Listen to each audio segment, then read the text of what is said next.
Hi everyone and welcome to SWPL My Story, and today we are joined by Kilmarnock defender Georgie McTear. How are you, Gio? I'm all right, thanks. Thanks for having me on. No, not at all. Thanks for coming on. So a huge weekend for Kilmarnock there, an emphatic win over Stirling Uni, and something that's a first for yourself, as we were just talking about, a hat-trick for centre half. I know. Yeah, did you have that in your coupon before the game?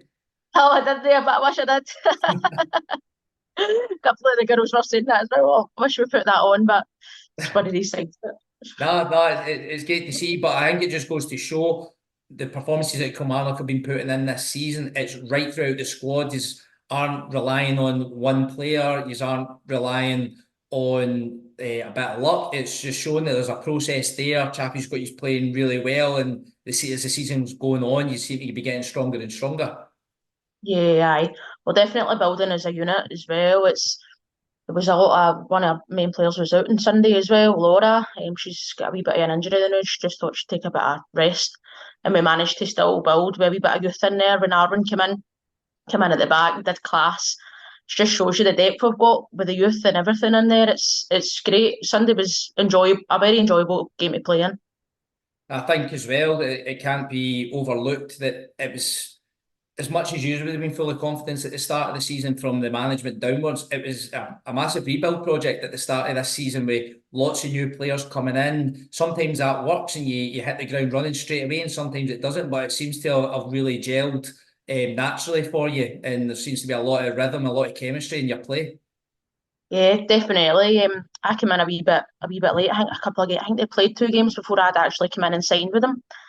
So they'd already kind of built that, and I was just adding depth to the squad, and it's been an absolute joy to add that to the team. The team's been absolutely brilliant, and it's just been good the way that it's built, and the chemistry is there. You see it in the patterns of play that we're playing, and it's coming for the training field onto the pitch, and it's working. And you have came back after the Christmas break. I was just looking there before we came on. So 4 wins from the 5 games since you came back.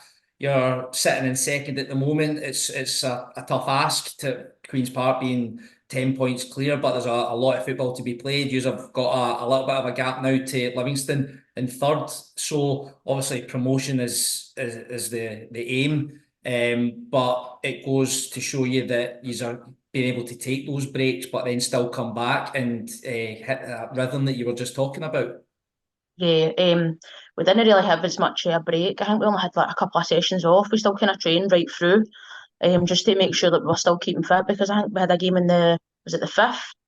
Was the cup game? So I was Yeah. it the seventh? So it wasn't really much of a break at all. So we kind of kept training, kept a good togetherness.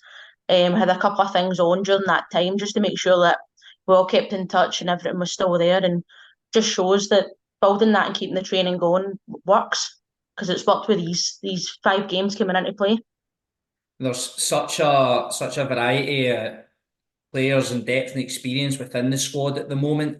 And for me, that's going to be crucial whether you're able to close that gap and challenge for first place and get automatic promotion, or if you finish second, but being able to hold your nerve and have that experience yourself. You were at Gartcairn last year. You were 45 minutes away from winning promotion. And unfortunately for Gartcairn, it didn't happen. But you've got players such as yourself and Dion who have been there and done it.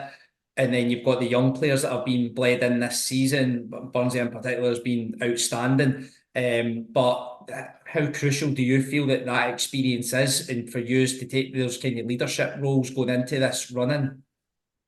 Definitely, I think myself and Dion and a couple of the other girls' experience will be major. Make sure everybody keeps a steady head, not getting too ahead of yourselves.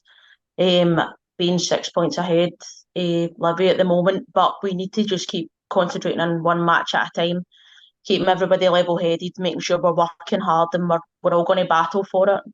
And obviously the gap with Queen's Park, they had a fantastic season as well. There's no denying that.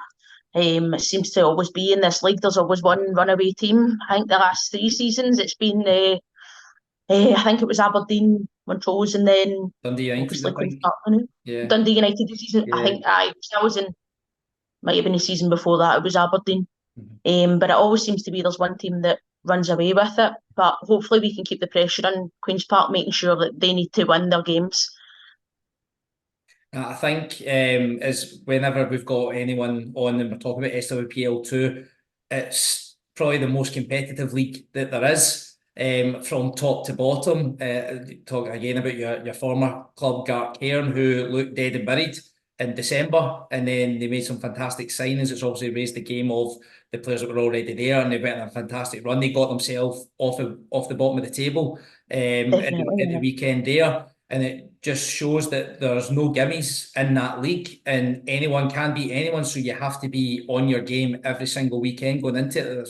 There's no possibility of resting on your laurels and just picking up a win. No, definitely no. I think that Gatcairn's done great getting the signings in. A couple of great loan players. A few of them I was surprised to see. Somebody had said to me about TC who's signed for them, but class signing from them, and they managed to get themselves off. I think they're second bottom now, and I think there's Yeah, just a point between them and Glasgow. yeah. So it's so narrow. It's narrow margins with it.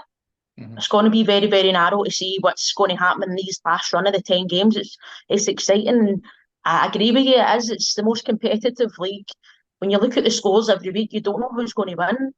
Like even with Gartcairn beating Queen's Park a couple of weeks ago, it was a result that nobody could have predicted. Nobody. But it just shows you like anybody can take points from anyone. No, absolutely. But what I will do though is I'll wish you all the very best for the season. I'll be watching intently as the results come in on a Sunday, and hopefully you can get yourself over the line. But thanks so much for coming on today. Cheers, Martin. Take care, all right? Thank you, and thanks See you. everyone for joining us on SWPL My Story.